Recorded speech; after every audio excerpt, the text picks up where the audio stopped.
là, ça va pas commencer à compter, non?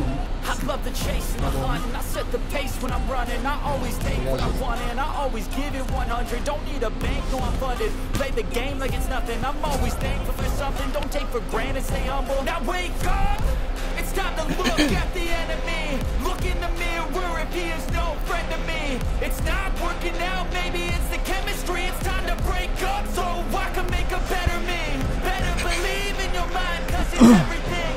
You can mold, shape, find all. Bonsoir à toutes et à tous, bienvenue à l'Institut National Polytechnique de Yamoussoukro où nous assistons à ce moment même à la séance d'entraînement de veille de match des Lions indomptables du Cameroun, les hommes de Rigobert Song, qui effectuent donc à l'instant même l'ultime séance d'entraînement qui devrait les conduire à la rencontre demain, la deuxième rencontre déjà décisive pour l'équipe du Cameroun. Bonsoir Yvan Kamoua, bienvenue parmi nous. Les Lions sont déjà dans une sorte d'obligation du résultat des demain.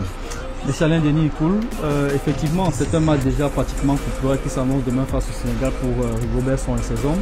Après le faux pas d'entrée face à la Guinée, il faudra éviter un second faux pas pour ne pas se compliquer un petit peu la vie et être obligé de gagner lors de la dernière rencontre face à la Zambie pour entrevoir une chance de qualification pour le second tour de la compétition. Et donc c'est ça, je pense qu'ils devront garder en idée que le match de demain, c'est le match où ça passe ou ça casse pratiquement et qu'il ne faudra pas un autre faux pas pourrait leur être préjudiciable pour leur avenir dans cette compétition. Alors, on a suivi les conférences de presse d'avant-match des deux sélectionneurs. On a vu tout à l'heure Rigobert Song qui a d'abord avoué qu'il apprend, il continue d'apprendre parce qu'évidemment, il a essuyé beaucoup de critiques sur ses choix tactiques et même la gestion globale de la rencontre. Est-ce qu'aujourd'hui, face à une équipe du Sénégal qui est très motivée aussi lorsqu'on sait qu'il y a des sortes de clash entre le Cameroun, favori historique de la CAN, et le Sénégal, qui est une sorte d'étoile montante du football africain.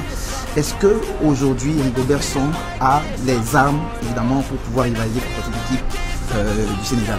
Déjà, il faudrait que Rigobert Song à un moment arrête avec cette arnaque sur le plan de la communication, de toujours dire après 2 ans qu'il est en train d'apprendre.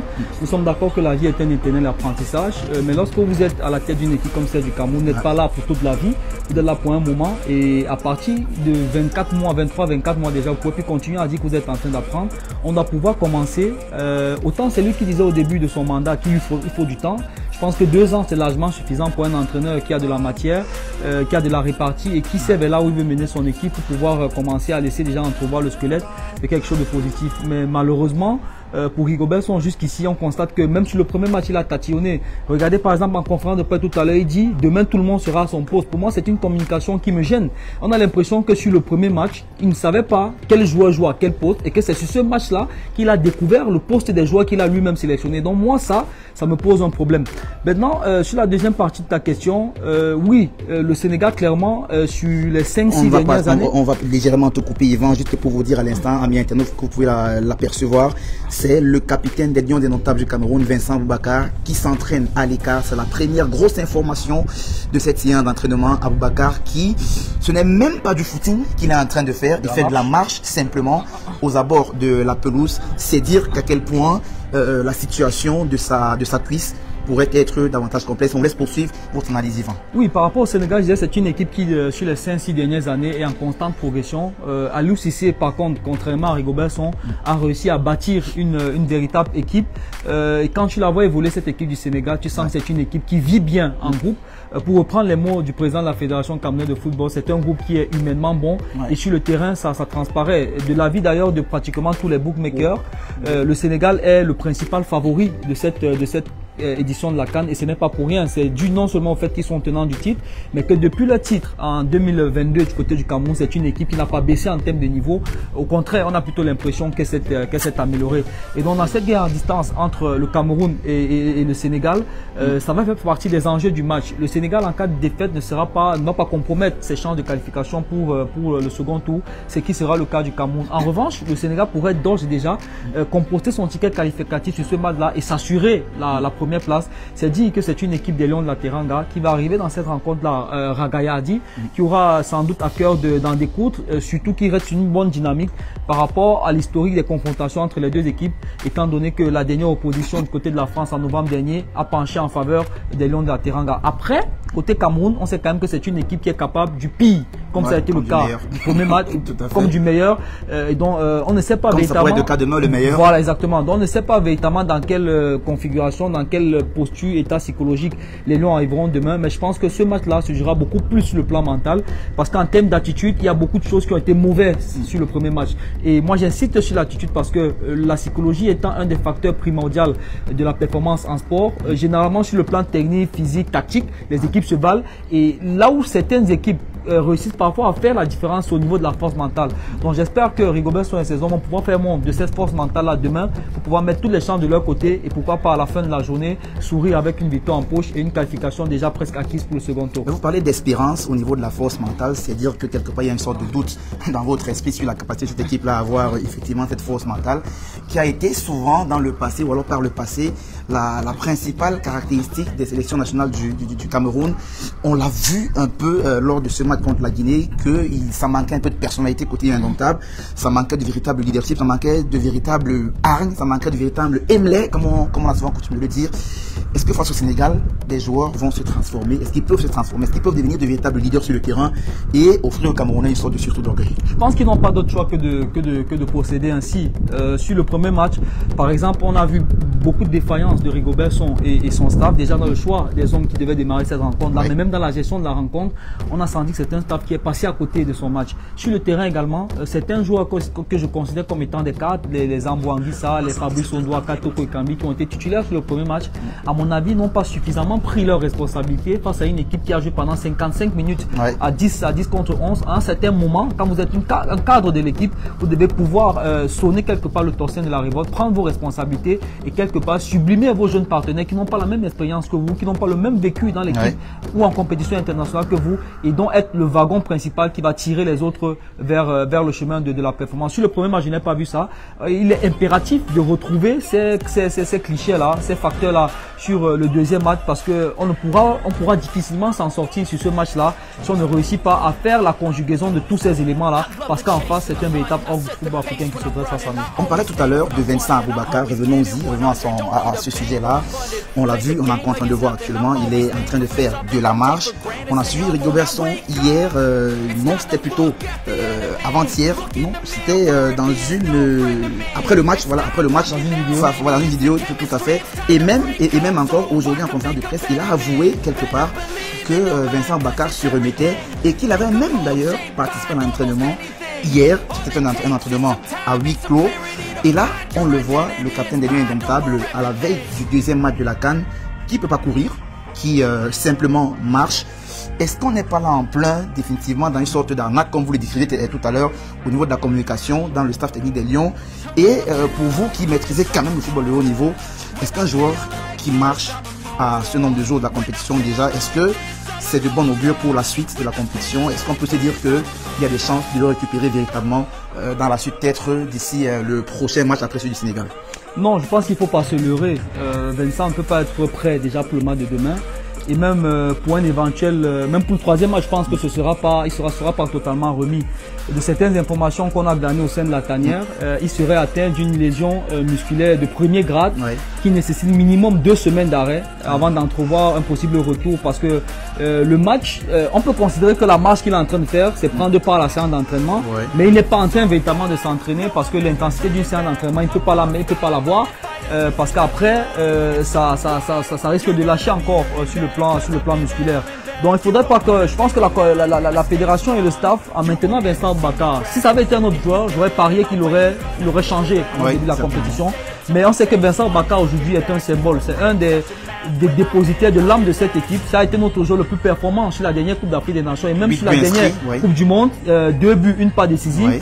Et je pense qu'en termes de communication, déjà par rapport au groupe, aux jeunes qui arrivent, par rapport au public camerounais aussi, on n'a pas voulu envoyer des signaux d'inquiétude et des signaux de déliquescence au sein de l'effectif. C'est pour ça, à mon avis, qu'on a gardé Vincent Aboubakar, parce que ça permet quand même d'apaiser un certain nombre de choses. Et là, c'est pas anodin s'ils le font marcher pendant ces séances d'entraînement. Il y a des journalistes qui vont faire des prises de vue. C'est un message à l'endroit de l'opinion publique. Exactement, c'est un message, c'est une forme de communication. C'est de la communication, mais je pense que sur le plan physique, sur le plan sportif, Vincent Aboubakar ne pourra pas être prêt pour demain.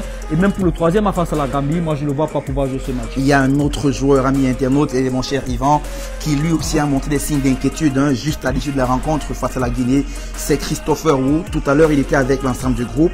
Mais là, depuis quelques minutes, comme on peut l'apercevoir à l'écran, Christopher Wu est parti rejoindre le médecin qui est en train de lui administrer des soins sur son genou. Donc, il a dû un peu quitter l'ensemble du groupe.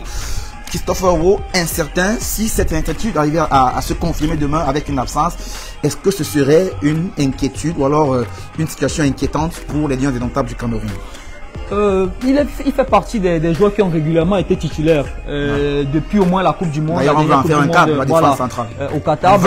Mais là, il a le genou strappé. On a vu qu'il a dû interrompre la séance d'entraînement pour aller se refaire un strap par le staff médical. Dans ce contexte, le genou, quand même, c'est une partie vitale pour un footballeur. Ça va être compliqué de le voir jouer demain. Je pense que l'encadrement technique ne devrait pas prendre de risques. C'est un match qui est suffisamment important pour se tirer une balle dans le pied en faisant démarrer un joueur qui n'est pas à 100% de ses potentialités physique.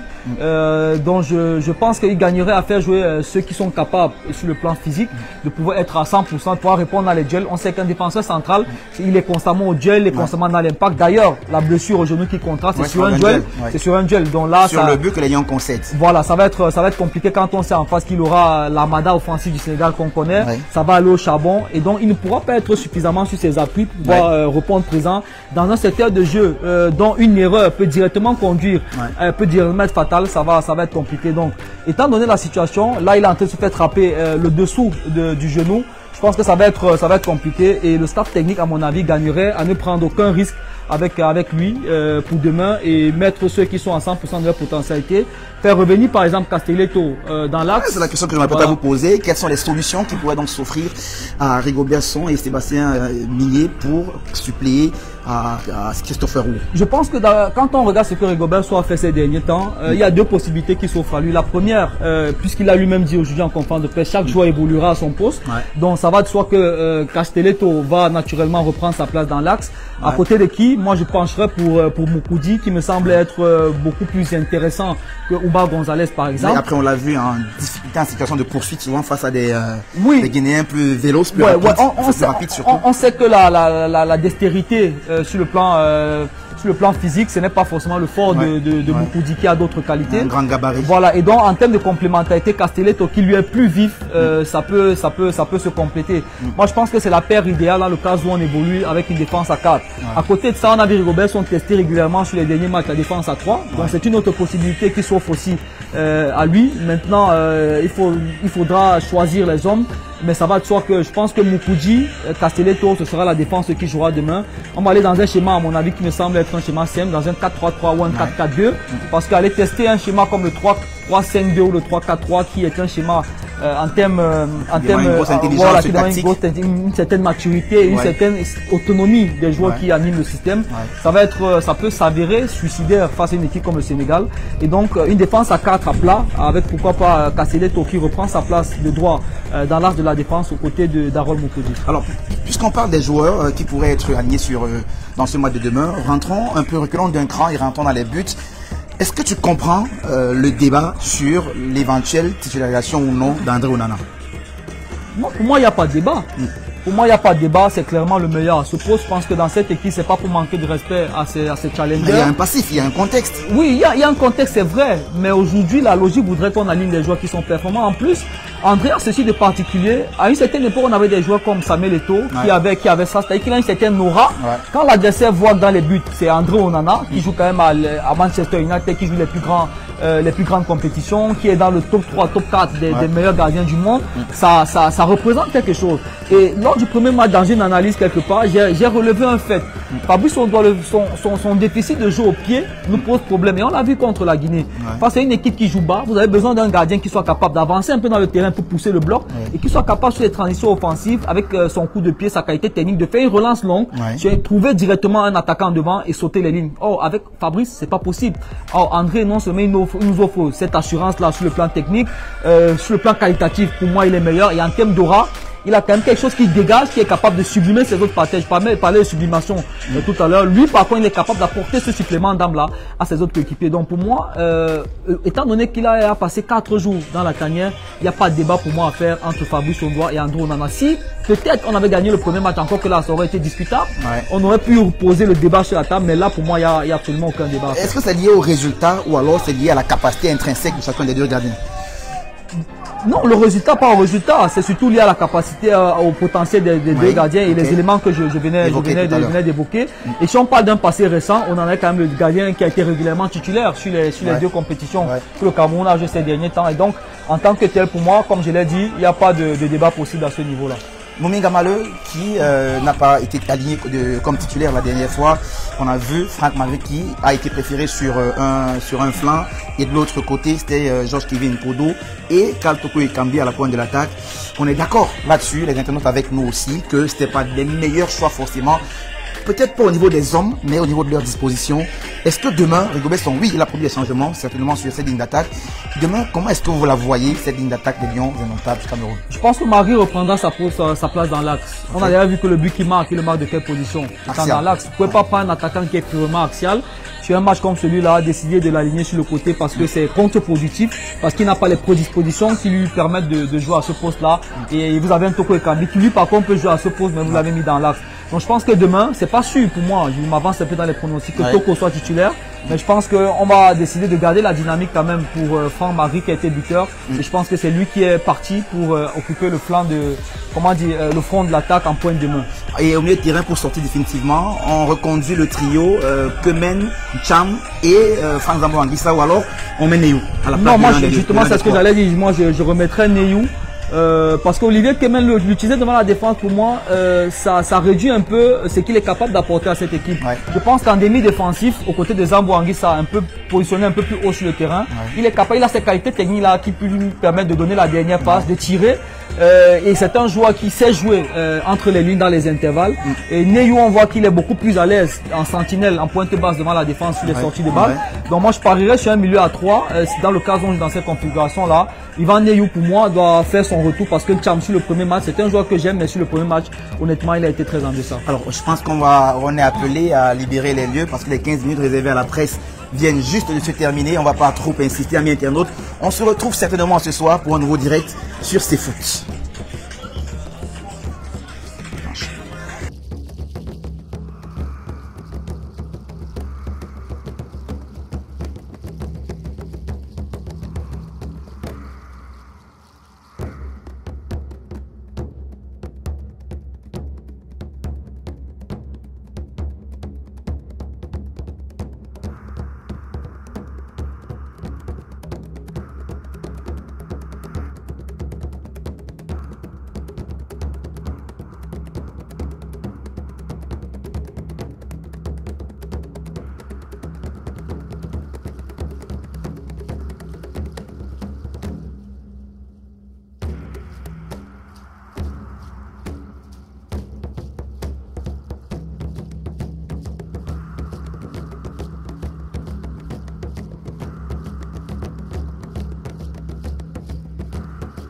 Restez connectés les amis et retrouvons-nous dans le prochain numéro.